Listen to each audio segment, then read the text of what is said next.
Cancer Healer Center, a new beginning. अर्थमंत्री अजित पवारांकडून राज्याचा अर्थसंकल्प सादर। मुंबईमध्ये 41.2 किलोमीटर तर राज्यभरामध्ये 237.5 किलोमीटरचे मेट्रो मार्ग सुरू होणार। मुंबईतील वाहतूक कोंडी कमी करण्यासाठी 64,000 कोटींचे प्रकल्प। आग्र्यामध्ये शिवरायांचं, कोकणातील संगमेश्वरमध्ये छत्रपती संभाजी महाराजांचं भव्य स्मारक उभारणार, तर हरियाणातील पानिपतमध्ये यथायोग्य स्मारक उभारण्याचा निर्णय। अजित पवारांची अर्थसंकल्पामधून घोषणा। गोरेगाव, नवी मुंबई, खारघर आणि विरार बोईसरमध्ये सुद्धा व्यापारी केंद्र बनवणार। मुंबई विमानतळ ते नवी मुंबई विमानतळाला मेट्रोनं जोडणार। ठाणे वर्तुळाकार मेट्रोलाही अर्थसंकल्पात मंजुरी। लाडकी बहीण योजनेसाठी 36,000 कोटींची तरतूद। 24 लाख महिलांना लखपती दीदी बनवणार। अर्थमंत्री अजित पवारांची घोषणा। योजना सुरू ठेवण्यासाठी आर्थिक शिस्त गरजेची। लाडक्या बहिणींना एप्रिल महिन्यातही 1500 मिळणार, मात्र 2100 देण्यावर आमचं काम सुरू। लवकरच घोषणा होईल, मुख्यमंत्री फडणवीसांची माहिती। राज्याचा अर्थसंकल्प निराशाजनक।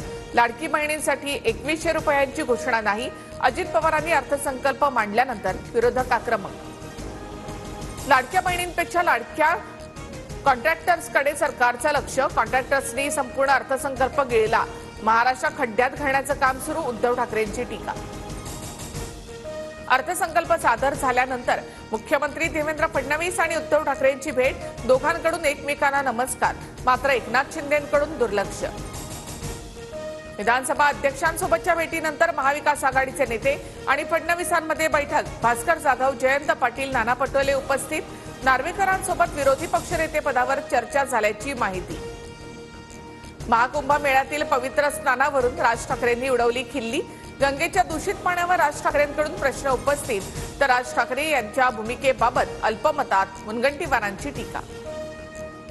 राज ठाकरेंच्या जागी अन्य कुणी असतं तर भाजपनं थैथयाट केला असता। राज ठाकरेंच्या कुंभ स्नानावरील वक्तव्यावरून संजय राऊतांचा टोला। रवींद्र धंगेकरांचा काँग्रेसला रामराम, शिवसेनेत प्रवेश करणार।